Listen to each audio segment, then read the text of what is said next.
We spent a bunch of time tonight figuring out that what I thought was some sort of weird metric size was clearly in English 5/16 with too much paint on it, so 5/16 didn't appear to fit. Our hood is almost right where it needs to be, but we've got to get this fender tacked in better down here in the bottom. It's not tight. This fender is about right in the right spot.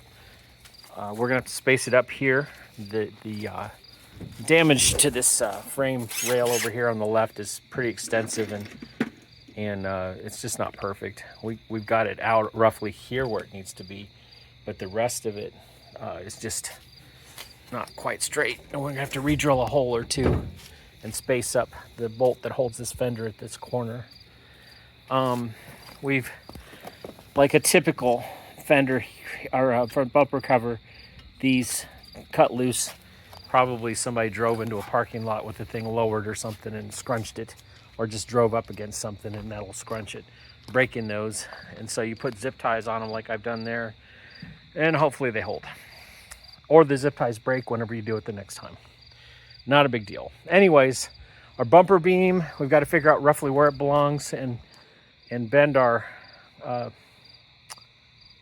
the collapsible regions of the front that didn't get collapsed in this wreck, thankfully. Get them straightened and roughly put that bumper beam where it needs to be, and get this bumper cover test fitted with the foam under it, and I think we'll be good enough to continue on our quest of welding everything underneath. I didn't want to get too far welding and then find out, well, it's all wrong, but it's not all wrong. It's not too bad at all, and we'll know more about it tomorrow. That's where, well, okay, we got a little further. The next day.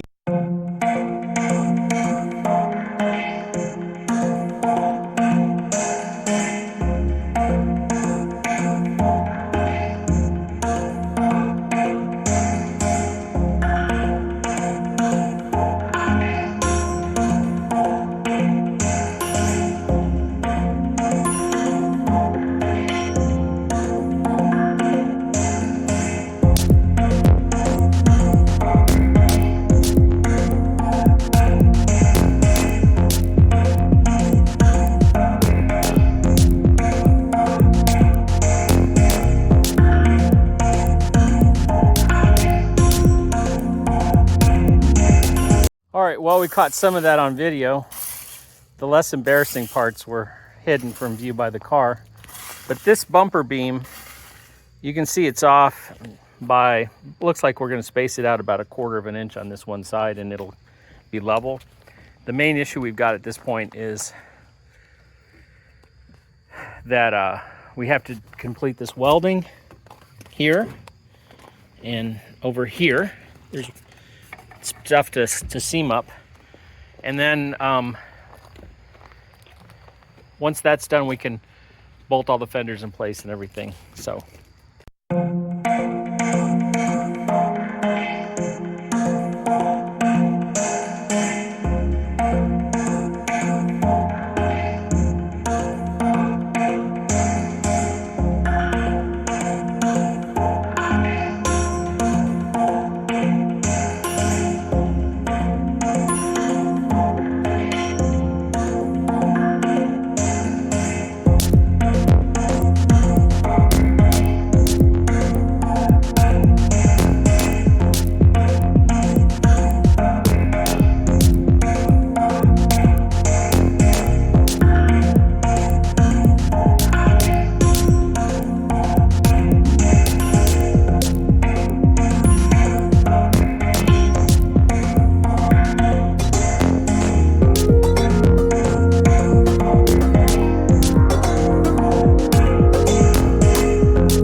right, well, we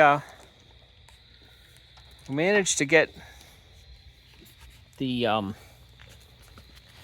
parts of the car boxed in so that his radiator cradle on the top, I mean, these welds look like absolute doo-doo. However, structurally, this thing is probably stronger than it was from the factory, considering that spot welds are not as strong as TIG welds. And I mean, look at this thing down here. If you remember it, or you can go back and look at how it was before. It was absolutely messed up. And now the weld looks like absolute garbage. However, we're going to cover it with Herculiner. Who will see it other than people watching this video?